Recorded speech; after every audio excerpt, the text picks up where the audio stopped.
L'air du temps, votre émission hebdomadaire sur e-radio, la radio d'ici et d'ailleurs. Alassane Samba Diop reçoit ce dimanche Ousmane Sène, directeur du WARC, Centre africain de recherche, et Pierre Ahmed Ba, anthropologue, expert en intelligence des systèmes complexes.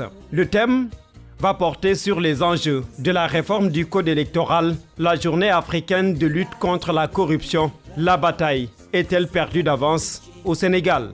L'air du temps, c'est ce dimanche 11 juillet 2021 de 10h à 11h sur e-radio, la radio qui irradie. Dimanche 11 juillet 2021, merci d'être à l'écoute de l'air du temps qui reçoit donc aujourd'hui Ousmane Sène, directeur du Centre africain pour la recherche, WARC, et Ahmed Ahmed Ba, qui est anthropologue, chercheur et spécialiste des systèmes complexes. Merci monsieur d'avoir accepté notre invitation. Le débat, c'est le code électoral. Vous le savez bien, il a été adopté hier, vendredi, en Conseil des ministres. Il va passer demain à l'Assemblée nationale en plénière. Et l'opposition se réunit aujourd'hui pour fustiger le code électoral en disant que le consensus qui avait été annoncé et qui devait prévaloir ne l'a pas été. Parce qu'il y a eu des articles qui sont extrêmement importants pour l'opposition, L31, L32, qui parlent d'éligibilité de Karim Wade et de Khalifa Sall. De façon globale, ils sont concernés, même si ça touche tous les Sénégalais. Ce soir, ce dimanche, l'opposition se réunit encore pour revenir sur ce point bien précis, ces points bien précis. Ousmane Sène, pourquoi on n'est pas arrivé à un consensus autour du code électoral? Oui, mais on a besoin d'arriver à un consensus autour du code électoral, sinon toute la politique du Sénégal serait dans une situation de turbulence éternelle. Il faudrait quand même qu'il y ait, si vous voulez, des points sur lesquels, importants, sur lesquels on peut s'accorder pour pouvoir quand même régler ce genre de situation. Je voudrais donner un exemple. Il y a quelque part un président qui a passé 2 mois à dire qu'on lui a volé les élections. Mais finalement, qu'est-ce qui a pu trancher? Parce qu'il y avait des règles absolument claires et strictes. Et ces règles-là, on les a appliquées et son combat de Don Quichotte ne pouvait pas aller ailleurs. Et d'ailleurs, je voudrais rappeler ceci, parce que pour moi, cette conclusion est plus importante même que les autres points. Monsieur Issaga Campo, il est dirigeant de la mission d'audit au niveau de cette commission-là. Voilà ce qu'il dit. Les experts font des recommandations et les politiques décident. Mais le Sénégal ne semble pas vouloir aller vers des changements en profondeur. Pourtant, nos propositions auraient pu décrisper le climat politique, car le plus important dans une élection, c'est que le processus soit accepté par les acteurs. La question est de savoir, est-ce que les acteurs politiques de tous bords veulent enfin qu'il y ait un consensus autour de l'essentiel pour que les élections au Sénégal se passent comme dans un pays comme le Cap-Vert. On va voter, le soir on donne les élections, chacun va à son travail. Alors, les articles dont on parle, pourquoi ces articles-là, on les identifie à des personnes? Parce que la loi, elle est neutre. La loi ne voit pas de personnes. Va-t-on changer pour pouvoir introduire Khalifa Sall et Karim? À partir de ce moment, vous voulez me dire que vous allez faire une loi taillée sur mesure pour 2 personnes? Ou bien alors, y a-t-il eu une injustice quelque part? Et Khalifa et Karim sont les symboles de cette tentative de faire en sorte que cette injustice soit, si vous voulez, rectifiée. Il faut être clair. Les lois, vous ne les faites pas pour les individus. Vous les faites et vous leur donnez un caractère universel. Mais changez ceci parce que je veux que mon candidat passe. À partir de ce moment, vous ne faites plus de la législation. Vous faites ce que vous voulez. Il faut qu'on soit très prudent et très clair. Ahmed, mais ces lois, les gens estiment que c'est des lois atemporelles qui sont là pour, quand tu es déchu de ton droit de vote ou bien d'éligibilité, c'est pour la vie. Alors que les gens estiment que la personne a déjà payé en étant en prison ou bien en étant été condamné, qu'on devrait revoir cette loi. Oui, effectivement, je pense qu'il serait quand même cruel que quelqu'un puisse perdre ses droits civiques Définitivement, et politique, éternellement. définitivement. Parce que le but de la pénologie, justement, c'est de réparer un préjudice ou alors de corriger quelqu'un. Donc, une fois qu'on a fini de payer sa dette à la société, je pense qu'on devrait pouvoir recouvrer ses droits civiques et politiques. Ça, c'est une chose. La deuxième, sur le cas de Karim Wade et de Khalifa Sall, effectivement, on ne peut pas faire des lois taillées sur mesure. Il est important que la loi reste en l'état, parce que la loi ne cible pas individuellement Karim Wade ou Khalifa Sall. La loi dit juste que pour être candidat, il faut un certain nombre de préalables. Donc je ne pense pas... Mais il y a beaucoup d'autres Sénégalais qui sont concernés par cette loi. Peut-être qu'on ne les connaît pas, ils sont pas, ils sont pas connus. Oui, effectivement.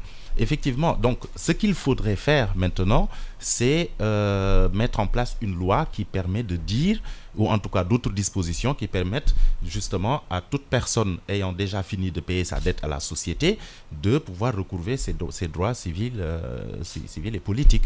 Donc, moi, c'est ce que je pense. Ibrahim Sène, Ousmane Sène, excusez-moi, Ousmane Sène, je m'en excuse, j'aime bien Ibrahim Sène. Ousmane Sène, il y a Ndiaga Sylla qui espère en démocratie, gouvernance et élection, président du dialogue citoyen, qui a dit que cette loi, la réforme aurait dû aller beaucoup plus loin. Parce qu'il dit qu'il y a certains points qui ont été laissés en rade concernant justement ce qu'il appelle des réformes substantielles qui étaient préconisées du système électoral qui reste mineur. Il n'y a pas de changement de modèle de gestion électorale, autorité chargée de l'organisation des élections, ni modification du système de parrainage en dépit de l'injonction de la Cour de justice de la CEDEAO, ni l'introduction du bulletin unique. Il s'y ajoute le statu quo par le refus d'abroger ou de modifier les articles L31 et L32 qui instituent la déchéance électorale de manière générale, automatique et indifférenciée, alors que cela violerait les droits de l'homme. Je ne sais pas si ça viole les droits de l'homme, mais en tout cas, je dirais ceci. Et peut-être il y a cette ouverture-là, où il y a cette porte de sortie. Parce que les gens disent qu'ils ont pris le dossier, ils ont mis ça sur la table du président. Si tant est qu'il est de la prérogative du président de pouvoir prendre des mesures qui puissent permettre à ces deux grandes personnalités de la politique de réintégrer l'arène politique, tant mieux. Si on considère aussi qu'ils ont déjà payé leurs dettes et qu'ils devraient retrouver leurs droits civiques, tant mieux. Mais ça, il faut discuter pour s'entendre autour de ça. Oui, mais le dernier recours, c'était le président. C'est lui qui devait prendre ces deux mesures-là. Il n'a pas pris de mesures. Il a laissé les choses en l'état. Il n'y a pas de changement. Il y a eu des divergences sur ce point. Oui. Il a laissé les divergences telles quelles. Oui, mais non, enfin... c'est ça, oui. Il a laissé... Il y a toujours il y a toujours du temps. Et ce temps-là pourrait être exploité pour faire ce qui est de nature à peut-être permettre d'apaiser, si vous voulez, le jeu politique et le jeu électoral. Mais la loi passe demain à l'Assemblée nationale. Ah ben dans ces conditions, on verra ce qu'on verra. Mais pour les autres points que soulève Abdoulaye Ndiaga Sylla, que je respecte d'ailleurs beaucoup. Ndiaga Sylla. Ndiaga Sylla que je respecte beaucoup. Attention, cette question de parrainage-là, c'est une question qui est mauvaise ou c'est une question qui est bonne? Mais vous avez combien de partis politiques au Sénégal? Je ne parle même pas des partis politiques, mais les individus peuvent se dresser un jour et dire qu'ils veulent être présidents. Mais dans ces conditions, si vous n'avez pas un système qui puisse filtrer et qu'au finish vous puissiez avoir un nombre gérable de présidents, mais de candidats à la présidentielle, mais à partir de ce moment, vous avez une situation que vous ne pouvez plus contrôler. Moi, en tout cas, les grandes puissances que je connais ont mis en place un système de filtrage qui puisse permettre quand même au finish d'identifier 1, 2, 3 jusqu'à 5 candidats. Si vous prenez l'exemple des États-Unis, mais c'est les primaires. Les grands partis font des primaires, c'est-à-dire des pré-présidentielles, et au bout du compte, il y a un candidat qui émerge. En France, je ne sais pas quel est le modèle, mais on s'assure qu'il y a quand même un nombre de candidats gérables. Mais dans un pays comme le Sénégal, et nous tous étant sénégalais, mais je peux un jour dire que je vais être président de la République, si vous ne mettez pas suffisamment de barrières pour me contraindre à renoncer, mais à partir de ce moment, je vais chambouler tout, et ça, ce n'est peut-être pas... La démocratie ne doit pas être excessive. Il faut aussi qu'on se le dise entre Sénégalais. Si vous avez une démocratie qui va vers l'excès, vous avez l'anarchie. Et c'est incontrôlable. Et je reviens à nouveau sur ce que ce monsieur-là a dit. Vraiment, il est grand temps qu'au Sénégal, que les Sénégalais et surtout les politiques se disent, notre mission première est de servir le Sénégal, au-delà des aspirations économiques, il y a des aspirations politiques. Nous, politiques, qu'est-ce qu'on peut faire pour pouvoir rendre notre système absolument clair, transparent, pour qu'au lendemain des élections, il n'y ait pas de protestation. Ça, c'est une charge extrêmement énorme pour les politiques et il faut que tous les jours, ils s'en rappellent quand même. C'est important. Depuis 1960 jusqu'à présent, ça fait l'âge d'un homme mûr, adulte, l'âge même d'un vieillard. Ce vieillard qui est notre système politique, nos politiques qui sont là et qui parlent beaucoup.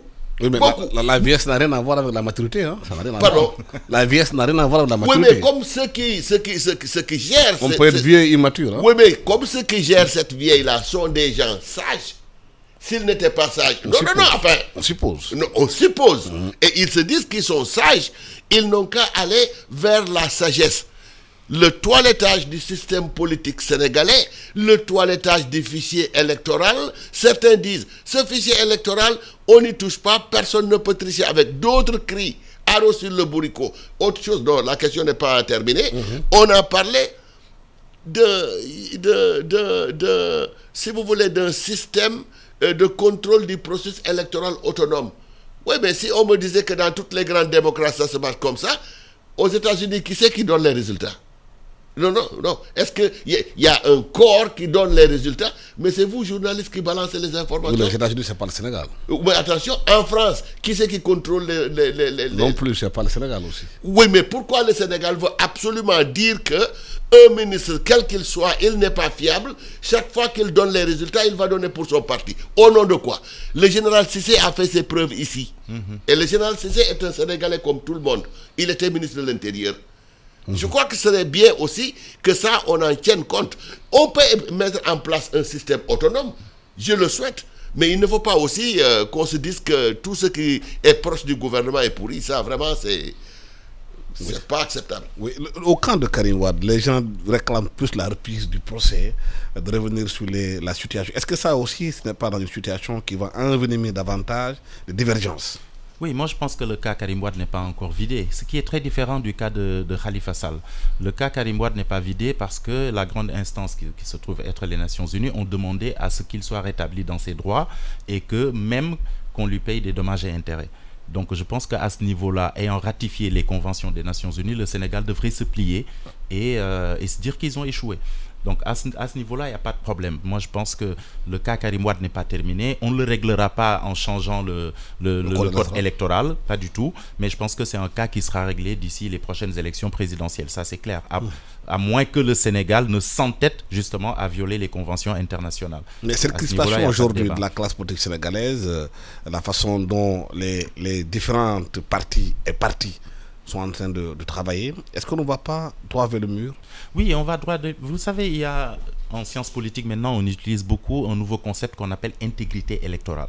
L'intégrité électorale suppose que sur tout le processus électoral, et pas seulement le jour du vote, que toutes les parties prenantes soient d'accord. Et cela suppose, comme il le dit tout à l'heure, une certaine sagesse. La sagesse, ce n'est pas de juste tirer la couverture vers soi, mais c'est de garantir la stabilité et la paix de ce pays. Mais tel que c'est parti, nous allons encore vers des troubles post-électoraux. C'est ça le problème fondamental. C'est qu'aujourd'hui, on juge que le processus électoral n'est pas intègre, on juge que le parrainage est de nature, en tant que tel, le parrainage n'est pas une mauvaise chose en soi, mais c'est dans sa mise en œuvre qu'il y a problème. Parce que là où la loi est muette, c'est de dire quelle est la référence entre les candidats.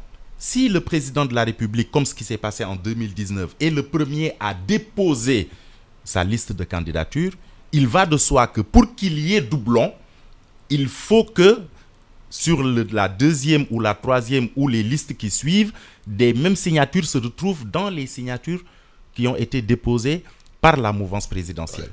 Et ça, c'est injuste. Absolument. On ne doit pas pouvoir, au nom de l'égalité des citoyens devant la loi, on ne doit pas prendre un quelconque citoyen comme référence à partir de laquelle juger les autres citoyens. Ça, c'est d'un. De deux, c'est la première fois, moi je vois dans l'histoire du droit, que quelqu'un paye pour une faute qu'il n'a pas commise. C'est-à-dire, si moi je parraine 2 candidats, c'est moi qui suis en faute parce qu'il est interdit de parrainer 2 candidats. Il y a même une peine qui est prévue. Pourquoi alors si je vous parraine vous deux, on vous retient et lui il paye parce que moi j'ai fait un doublon?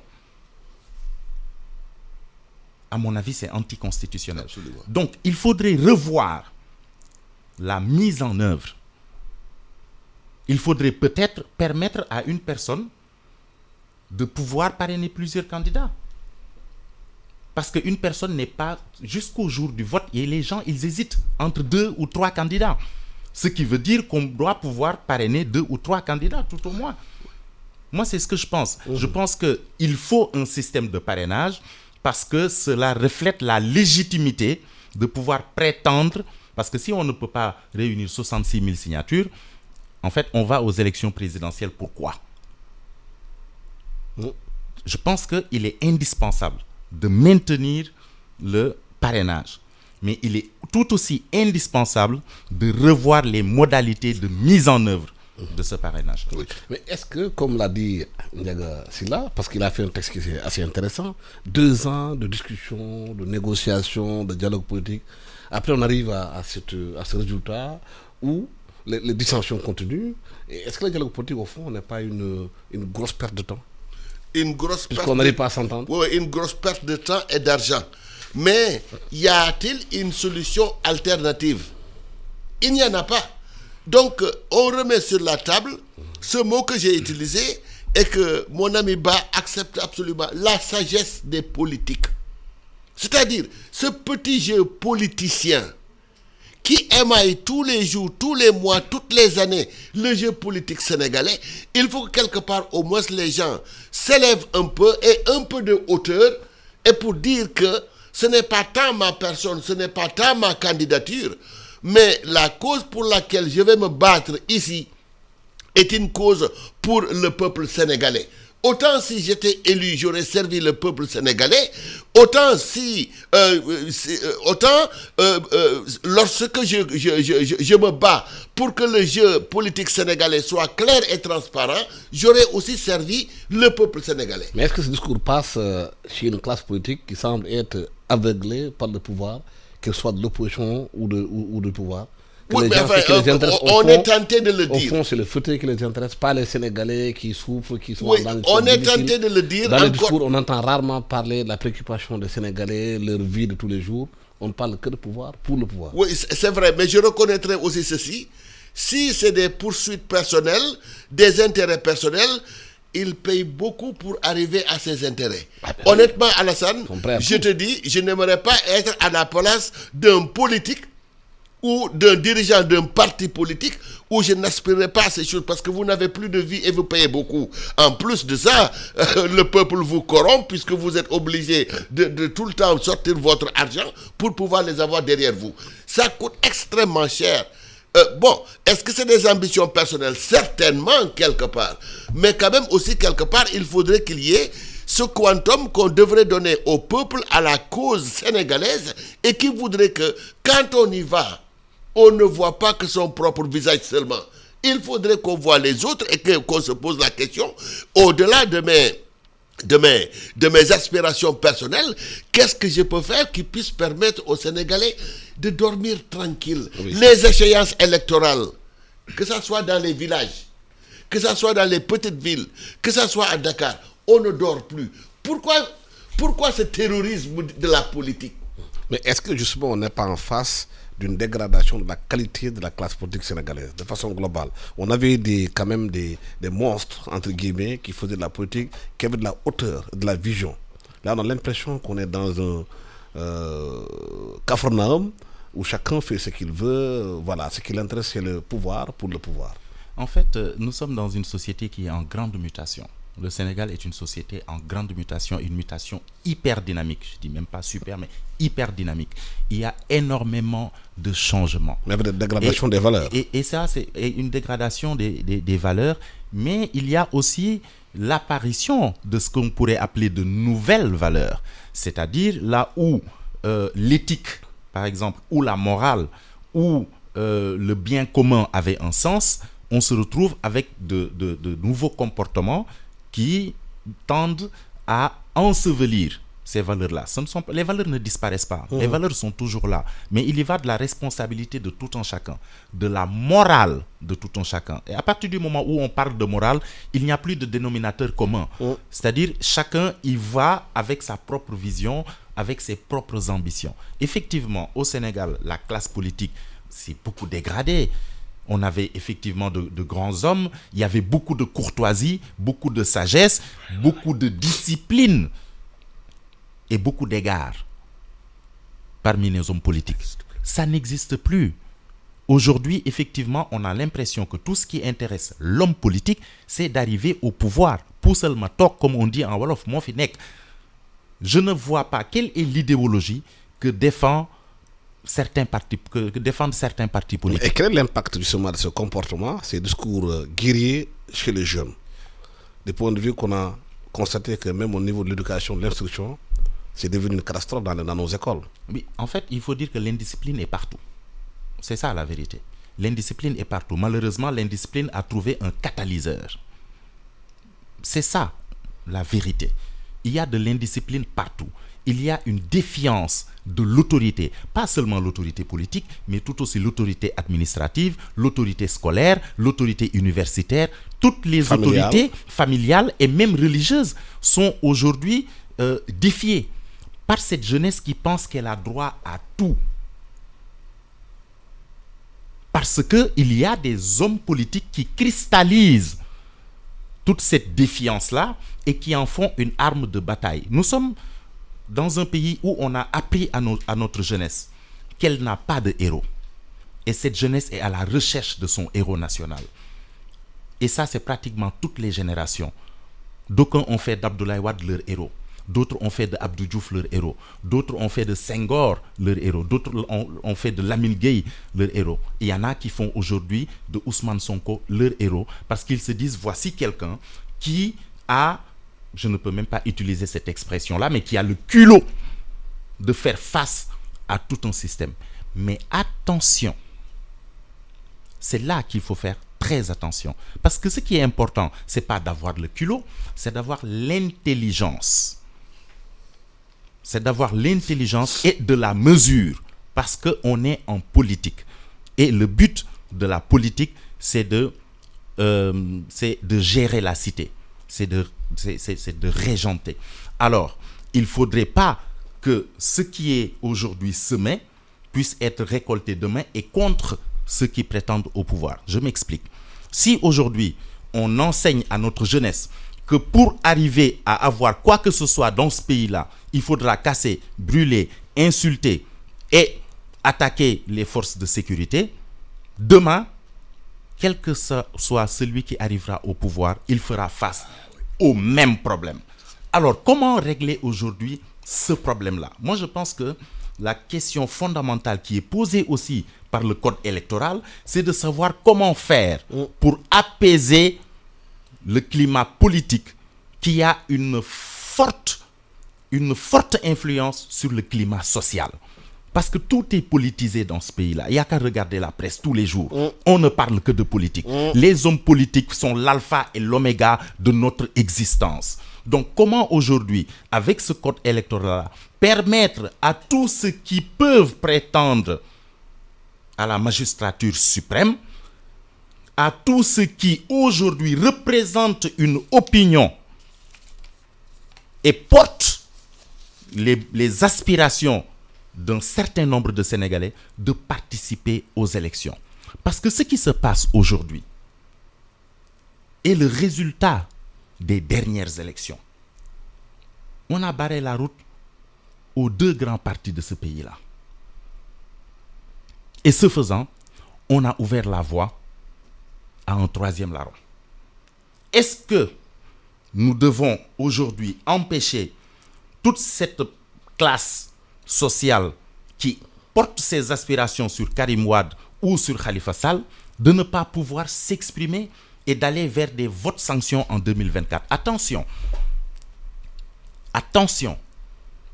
parce que ce qui se profile à l'horizon, un leader politique l'a dit, le Sénégal sera ingouvernable ces 2 prochaines années. Pourquoi? Pourquoi un leader politique se permet-il de dire que ce pays sera ingouvernable pour les 2 prochaines années, qu'il y aura de la violence? Pourquoi utilise-t-on la violence pour faire passer des idées? Parce qu'en réalité, ils veulent tous la même chose. Ils veulent faire avancer le Sénégal. Mais si nous voulons faire avancer le Sénégal et qu'on n'est pas d'accord, cela veut dire qu'on n'est pas d'accord sur des méthodes. La finalité est la même. Absolument. Alors pourquoi se taper dessus sur des questions de méthode? Justement, est-ce que le fond de la question, c'est pas la dégradation de l'éducation au Sénégal, de l'instruction qui crée cette situation aujourd'hui? Que les hommes politiques de tous bords puissent en profiter pour manipuler une jeunesse, manipuler l'opinion, manipuler les Sénégalais pour leurs propres intérêts. Est-ce qu'au fond, c'est parce qu'on a négligé, on a tué l'éducation dans ce pays, on a tué l'instruction dans ce pays, qu'il faut qu'on a des jeunes dans la rue qui errent et qui s'accrochent à n'importe quoi? Oui, et ça ne date pas d'aujourd'hui. Ça a été fait de date façon de méthodique. longtemps, du temps où on était, nous, étudiants. Le campus était le champ de bataille des partis politiques. Mais il y avait de la qualité, hein? Pardon? Il y avait de la qualité avant. Oui, il y avait de la qualité, mais moi je ne voudrais pas que le passé soit toujours la référence positive par rapport à un présent négatif. Tout est relatif. Mais à l'époque, même et bien avant, le campus de l'université Cheikh Anta Diop était le champ de bataille ou de rivalité entre plusieurs partis politiques. Et là, c'était pas quand même aider les étudiants à se concentrer sur l'essentiel, d'autant plus qu'il y avait autre chose. Même les amicales que vous voyez, qu'est-ce qu'il y a derrière? L'argent. Oui, tout l'appât qu'il y a derrière, mais à partir de ce moment, il y a une sorte de corruption précoce de la jeunesse. Ce qui aboutit à ceci. La jeunesse croit qu'elle a droit à tout. Mais si vous avez droit à tout, vous n'avez d'obligation par rapport à rien du tout. Ça, c'est une situation impensable. À partir de ce moment, c'est peut-être que vous pouvez être un roi qui a droit à tout, mais tous les Sénégalais ne peuvent pas être des rois.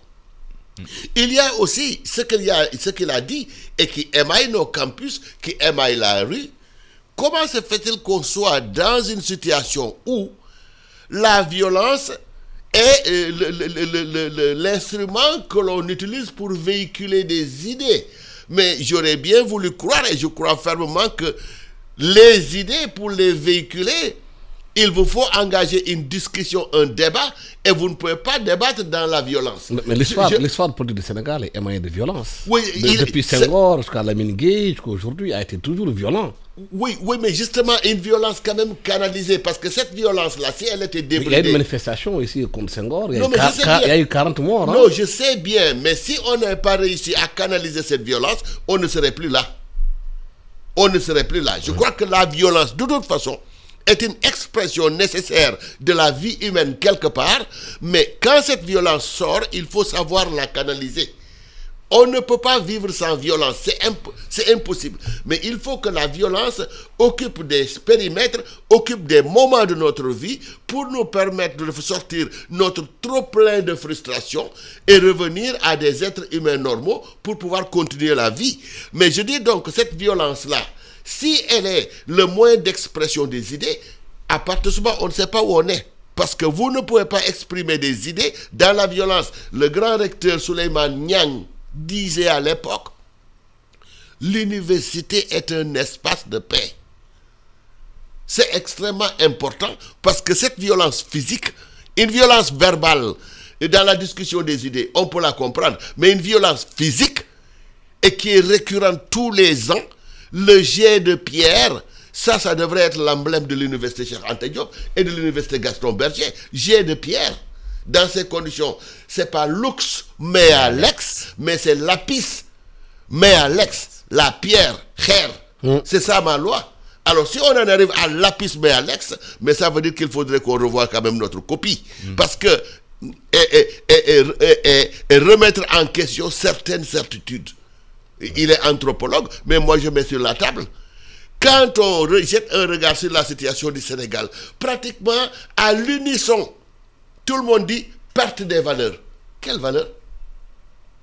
La traîtrise n'a-t-elle pas été le fait des Sénégalais? La transhumance n'a-t-elle toujours pas été le fait des Sénégalais? Le fait de tirer le drap de son côté et de laisser les autres sous le soleil n'a-t-elle pas été aussi le trait et le propre des Sénégalais? Il ne faut pas que l'on glorifie un passé et que la référence soit par rapport à un passé inexistant. Moi, je crois que l'effort qu'on devrait faire, c'est peut-être ne jamais faire table rase du passé, mais apprendre du passé pour mieux savoir comment naviguer vers le futur. Mais on dénonce la perte des valeurs, mais on ne fait rien pour qu'elles reviennent. Rien n'est fait. On ne fait que dénoncer, constater, oui, mais encore et passer à autre chose. Encore faudrait-il que ces valeurs-là soient des permanentes. On me dit transhumance. Oui, mais demandez aux historiens. Demandez, pour ne pas le nommer à mon ami le professeur Tchoub, éminent historien. Mais un roi qui va s'allier à un autre roi pour dire on va combattre l'autre, au milieu de la bataille, ce roi-là, sachant que de toute façon, son allié va perdre, et aller rejoindre l'autre pour combattre son ancien allié. C'est pas ça la transhumance. Oui. En plus de ça, la transhumance, c'est aller rejoindre Macky Sall tout simplement.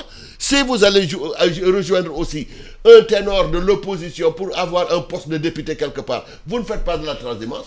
Vous l'aviez combattu il y a 3 ou 4 ans. Maintenant que vous savez que c'est lui seul qui veut vous porter pour que vous ayez un poste de député ou de deux, ne faites pouvoir de la transhumance. C'est-à-dire qu'il y a cette hypocrisie permanente dans le champ politique du Sénégal qui fait qu'on ne peut pas avoir la vérité. Il faut que ça change. Il faut que les politiciens... non, je les respecte. Je ne veux pas utiliser même le mot politicien. Il faut que les politiques ou les hommes et les femmes politiques du Sénégal sois sage, avec tout ce que cela implique. On en a besoin. Oui. Tantôt, tu as parlé de corruption concernant la gestion des amicales. Et ça nous permet d'aller au deuxième point de notre débat, concernant justement demain, la journée africaine de lutte contre la corruption. L'OFNAC va faire une tournée, en parler, essayer de sensibiliser les gens sur la lutte contre la corruption. L'Afrobaromètre vient de sortir ses résultats de nouvelle enquête conduite par le CRES, qui dit que les Sénégalais déplorent la hausse du niveau de corruption, mais craignent de représailles en cas de dénonciation. Oui, effectivement. Mais c'est grave. Mais ce qui est encore plus grave, ce n'est pas ce rapport-là. C'est un rapport qui a été publié par l'OFNAC et qui dit, écoutez bien, qui dit que 93% de la corruption concerne les secteurs de sécurité publique, c'est-à-dire gendarmerie, police, justice. Et qui dit 26% de la corruption concerne la santé. Et 29% l'éducation. Les 3 secteurs de base du développement d'un pays. Éducation, santé, justice. Et l'OFNAC nous dit en 2017 que ce sont les 3 secteurs les plus corrompus du Sénégal. Mais c'est grave. C'est très grave. Alors, il n'y a qu'à regarder ces chiffres-là et les mettre en face de la situation sociopolitique de ce pays. Et vous vous rendez compte pourquoi les gens en ont marre, pourquoi les gens sont frustrés. La corruption est un fait, et c'est un fait de société. La corruption n'incrimine pas seulement les politiques et le système politique, elle incrimine toute la société sénégalaise dans ses us et coutumes. Et le rapport dit que de 2014 à 2021, l'augmentation du niveau de la corruption va jusqu'à 78%. Et que les Sénégalais la dénoncent, mais ont peur d'en parler parce qu'ils ont peur de représailles. Oui, mais parce que les Sénégalais dont on parle sont tout aussi corrupteurs. Parce que nous sommes arrivés à un moment où on a l'impression que même pour avoir un papier dans une institution publique, on ne peut pas passer par la voie légale. On a cette impression-là. C'est institutionnalisé. On a l'impression que c'est institutionnalisé, mais d'une institutionnalisation qui ne dit pas son nom. Par contre, on ne peut pas nier qu'il y a un travail qui est en train d'être fait. Par exemple, aujourd'hui, si vous voulez un passeport, vous l'avez sous 24 heures. Vous appelez sur un serveur, vous payez vos timbres et vous allez déposer. Mais est-ce que c'est pas l'une des solutions? Alors qu'il y a quelques années, mais ça traînait au point Est-ce que la solution, c'est pas de digitaliser justement tous les services financiers pour éviter qu'il y ait un contact? On peut digitaliser tous les secteurs financiers, mais derrière le digital, c'est des êtres humains. Je pense que la question, je l'ai dit tout à l'heure, c'est une question morale et d'éthique. Vous avez dit tout à l'heure les questions de valeurs. Il faut se rendre compte que les valeurs ne sont pas uniformes.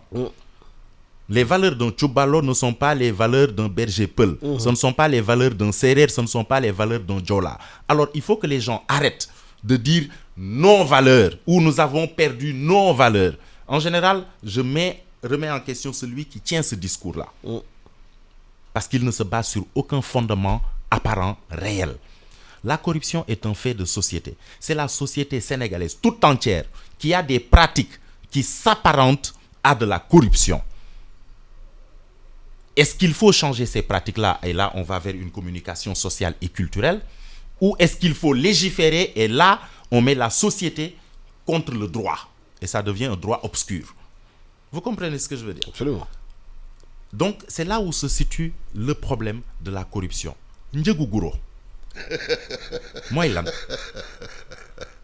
est-ce que le Sénégalais qui donne à son cousin à plaisanterie, par exemple, moi, le Poulard, qui donne du Njegu Guro au vieux Serer, est-ce que j'ai, moi, la conscience que je suis en train de commettre un acte de corruption, ou alors suis-je en train de commettre un acte culturel, social, accepté et acceptable? Est-ce que justement, ça permet d'aller, est-ce qu'il y a une difficulté de combattre réellement la corruption dans ce pays? Est-ce que le combat n'est pas perdu d'avance? Par exemple, si nos pratiques culturelles s'apparentent à la corruption et que c'est accepté socialement. Oui, mais justement, c'est le lien de poser sur la table aussi. Est-ce que les paramètres qui permettent de jauger la corruption correspondent, sont des paramètres valables pour nos sociétés? Absolument. C'est ça. Parce que ce fait que le Njegu Guro, c'est la socialisation, et c'est la courtoisie chez nous. Le Toubab, s'il voit que... Parce que le Toubab a une expression. Money change hand. Les Américains, s'ils veulent juger la corruption, ils posent la question. Did money change hand? Est-ce que l'argent est passé d'une main à l'autre? Mais l'argent qui passe d'une main à l'autre chez nous, en fonction des circonstances, peut être de la corruption, mais peut ne pas être de la corruption. Si l'argent change de main d'un conducteur à un policier, c'est manifestement de la corruption. Si l'argent change de main d'un jeune du village à un vieux qu'il a éduqué et à qui il veut dire merci, ce n'est plus de la corruption. Donc la définition de la corruption perçue par l'Occident n'est pas la même que telle que perçue par notre culture. Oui, encore que les fondements qui définissent la corruption chez l'occidental n'est pas les mêmes que chez nous. Oui, je le pense, encore que j'attends que les anthropologues et les sociologues et les spécialistes comme M. Ba peut-être étudient la question pour nous dire, mais Alassane, permettez-moi de vous faire part d'une expérience que j'ai vécue. Allez-y. Et j'ai réfléchi autour de cette expérience, je me dis, voilà pourquoi la corruption est là, et ce n'est pas nécessairement le fait de politique ou autre. J'étais sur la VDN. Il y a une dame qui s'occupe de nettoyer et tout ça, ces équipes-là qui sont là. Elle semblait absolument affectée par la chaleur et elle me dit, non. Je prends ma bouteille d'eau, je lui donne. Elle refuse de prendre. Parce qu'elle veut l'argent? Oui, mais attends. C'est complété par un autre exemple, cette fois-ci sur la route de l'aéroport, du côté de Ngor. Un autre jeune homme se présente, ça c'est quelques mois plus tard, et il me dit, écoutez bien la nuance, il me dit, Njegu Ndokh. Je me dis, j'ai une bouteille, mais si je lui donne ça, il va balancer ça comme l'autre. C'est comme si leur travail, il personnalisait ça. Le discours qu'il m'envoie, c'est, je suis là en train de travailler pour vous qui êtes dans votre voiture confortable. De grâce, aidez-moi quand même parce que j'ai besoin d'un peu d'argent. Mais cette personne qui fait ça, cette personne, n'est-elle pas rétribuée à la fin du mois par son salaire? Normalement. Donc c'est cette lecture qu'on doit faire. Ces deux personnes-là sont payées à la fin du mois. Donc quand ces personnes-là sont dans la rue en train de travailler, elles ne travaillent ni pour moi, ni pour Alassane exclusivement. Elles travaillent pour la société. Et la société les paye à la fin du mois. Oui, mais cette personne qui est dans l'administration, vous venez chercher votre papier dont vous avez droit, mais qui vous dit pardonnez-moi, mais qui vous fait languir et qui attend que vous fassiez quelque chose pour diligenter votre dossier. Oui, ou bien qui vous dit carrément ceci. Papier de Amoul. C'est aussi simple, mais on a tous vécu ça. Papier à moule, il y a une rame de papier cachée quelque part, mais il vous dit papier à moule pour que vous lui donnez. C'est cette mentalité que je veux qu'on analyse. Toi, tu as un travail. Le travail est rémunéré à la fin du mois. Pourquoi, pour toute la société, pourquoi voudrais-tu identifier d'autres personnes qui vont payer à la place de l'État ou qui vont payer en plus de ce que l'État te paye? Dans ces conditions, toi, ton travail, tu n'as pas une claire conscience de ce que ton travail signifie et veut dire. Et voilà une corruption absolument inconsciente. C'est le maïma, dimbalema, diapelenti. Maïma, dimbalema, diapelenti. Ça, c'est 3 mots qui sont tout le temps au Sénégal. Tant que vous avez ces 3 mots, auma kuma diapele, maïma, dimbalema rek. Tout le monde utilise ces mots. On utilise ces mots-là tous les jours, tous les mois, toutes les années, et vous voulez qu'on combatte la contribution. Oui. C'est-à-dire que ce besoin absolument d'avoir une assurance en se disant, j'ai besoin de l'autre nécessairement pour y arriver. Ça, c'est le lit de la corruption, et ça, c'est les valeurs sénégalaises. Oui, mais ça, c'est la petite corruption dont tu parles. Il y a d'autres où les gens brassent des milliards. Les commissions qu'ils touchent dans des marchés, les transactions qui sont faites à l'insu de peut-être des services qui doivent faire le travail, des rapports qui sont faits, qui n'ont jamais eu de suivi, où on ne met pas les gens en prison parce qu'ils ont pris l'argent du pays, ils se pavanent avec des milliards, ou le petit serrère, ou bien le petit Diola, le petit poulard qui est dans son patelin, n'arrive pas à avoir la piqûre de vaccin. Oui, en fait, il y a un changement de paradigme social. Hein? C'est-à-dire, auparavant, quand on volait, on dirait, chi, mais qui l'outar mouissach. Aujourd'hui, on dit, mais qui nous me def ban pourquoi? C'est un changement de paradigme et on entend ça tout le temps. Donc, te Olof Ndiaye nee na du man rek bokkuma ci moko gën, mais qui nous me def ba ñu japp ko. C'est ça la grande question. Et aujourd'hui, l'argent est roi, il faut qu'on le reconnaisse. La corruption pose énormément de problèmes. Énormément de problèmes. D'abord, il y a la question du niveau des revenus. Il y a la question du niveau de vie. Parce que les revenus ne collent pas aux dépenses des ménages. Comment voulez-vous que les gens vivent dans ces conditions-là? Tout le monde veut mettre ses enfants dans de bonnes écoles. Est-ce que l'État a légiféré sur la question de l'école? Regardez ce qui s'est passé l'année dernière. Nous qui avons nos enfants dans des écoles privées, on nous a demandé de payer un service qui n'a pas été rendu. Et personne n'a rien dit. Nos enfants ont arrêté l'école au mois de mars. On nous a demandé de payer toute l'année. Sinon, on ne peut pas les inscrire et on ne délivre même pas de certificat de scolarité. Alors que l'État a pris 1000 milliards pour aider les populations. Et le signal qu'on nous envoie à ce moment précis de l'histoire, c'est quoi? C'est que nous nous occupons de tout, mais vous avez les moyens d'amener vos enfants à l'école privée. Nous ne nous occupons pas de leur éducation. Alors qu'il était du rôle de l'État de soutenir les entrepreneurs, comme ça s'est fait un peu partout dans le monde. Mais on a demandé aux citoyens de payer un service qui n'est pas rendu. Et nous passons notre temps à payer des services qui ne sont pas du tout rendus. Et nous avons l'impression que quand on met de l'argent dans les caisses de l'État, l'argent se retrouve dans les poches de quelqu'un, mais pas dans le financement ou dans l'investissement d'un bien public. C'est ça le problème. C'est-à-dire que les politiciens, pendant longtemps, et ce depuis plus de 20 ans, nous ont donné un signal très fort. Pour être riche, il faut faire de la politique. Parce que tous les politiciens de ce pays-là sont riches. Alors que, on a connu les postes qu'ils ont occupés auparavant. Comment ont-ils fait pour être riches? Et ça va même, c'est tellement frustrant du point de vue de la population et c'est tellement vulgaire du point de vue de l'homme politique. Il s'en vante, il le déclame, il le déclare. Il déclare sa richesse. Il se pavane avec sa richesse. Et pendant ce temps, le citoyen se dit, mais pourtant j'ai voté pour lui. Est-ce que le citoyen, est-ce qu'il n'y a pas une part de responsabilité du citoyen aussi? Il y a la responsabilité. Dans le choix des hommes qui sont portés au pouvoir. Il y a la responsabilité du citoyen. Et c'est là où je dis que la corruption est un fait social. Parce que le citoyen, il y a ce que moi je pourrais appeler l'auto-extériorisation, l'auto-exclusion. Le citoyen s'exclut du bien public. Le citoyen s'exclut de la loi. Le citoyen s'exclut du service public.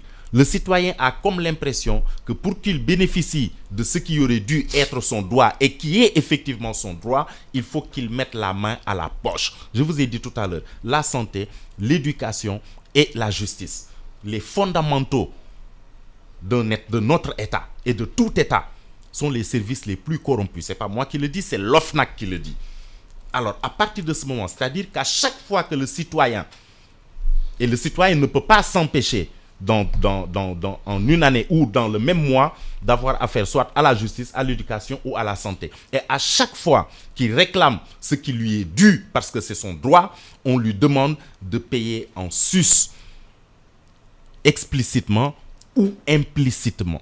Donc, là où maintenant nous devons agir, parce que ce qui est important aujourd'hui, c'est de penser à comment régler ce problème-là. Moi, je pense que le premier fait, c'est la déconcentration, qui est différente. Elle est différente de la décentralisation. Il faut déconcentrer les pouvoirs. On met trop de pouvoir aux mains de certains individus. De telle sorte que, la lenteur administrative peut inciter à la corruption. J'ai dit tout à l'heure le manque de réglementation ou alors le fait que les lois ne sont pas appliquées comme il se doit, comme elles devraient l'être, qui incite tout aussi à la corruption. Il y a tout aussi le fait que aujourd'hui, les revenus, il y a trop de disparités. Au Sénégal, nous avons des directeurs généraux qui touchent 13 millions de francs. Oui. Oui, et c'est des services publics qui touchent 13 millions de francs par mois. Alors que le salaire minimum est de combien? 35 000. Et de 35 000 francs. Le SMIC. Vous voyez la grande... 40 000 SMIC. Et à 35 000 francs, on vous dit qu'à 35 000 francs, c'est par exemple la scolarité d'un enfant au mois.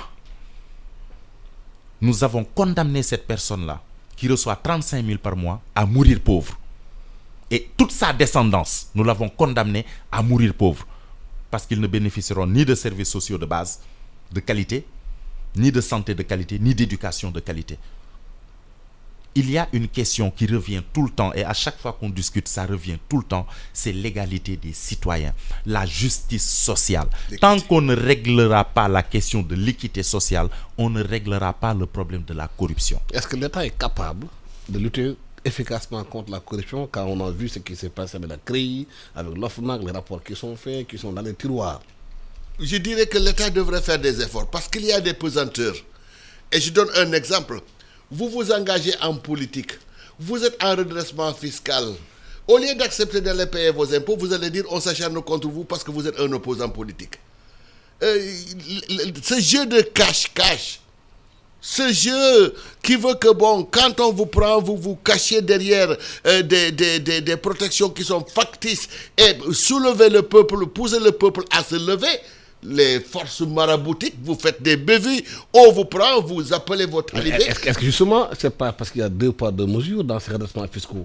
On redresse certains parce qu'ils sont... Attendez, on redresse certains parce qu'ils sont dans l'opposition, d'autres parce qu'ils sont ailleurs, et ils sont aux côtés du pouvoir, on ne les redresse pas. Ça, c'est un facteur contributeur, ce n'est pas le seul facteur. Ça aussi, le débat. Je crois que les pouvoirs publics ont intérêt à faire en sorte que leur jeu soit clean.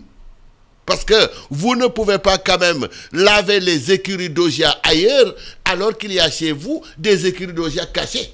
Je crois que c'est un effort qu'il faudra que les pouvoirs publics, les autorités politiques fassent pour pouvoir sévir. Vous ne pouvez pas sévir si vous protégez quelqu'un derrière vous. Absolument. Vous ne pouvez pas sévir si vous-même, vous avez ce qu'on appelle un squelette dans le tiroir. J'ai traduit de l'anglais comme ça. Donc ça, c'est important. Mais...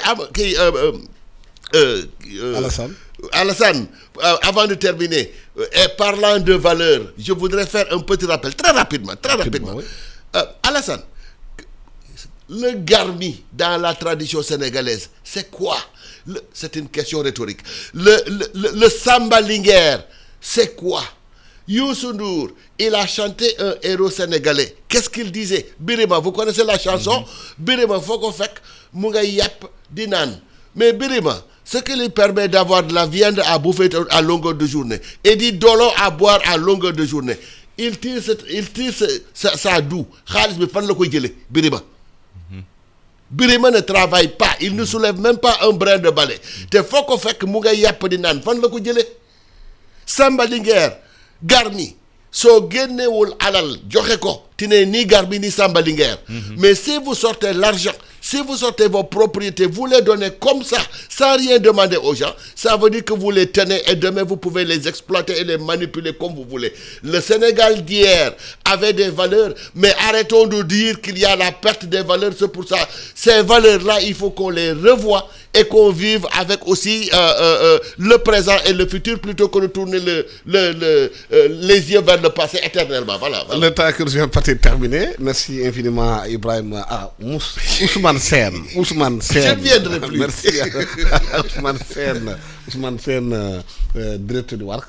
Merci à Ahmed Ba, anthropologue et spécialiste de systèmes complexes. Merci à Biran Sissé d'avoir tenu techniquement cette émission. Je vous souhaite un bon dimanche. Vous écoutez e-Radio 90.3, la première radio-vision du Sénégal.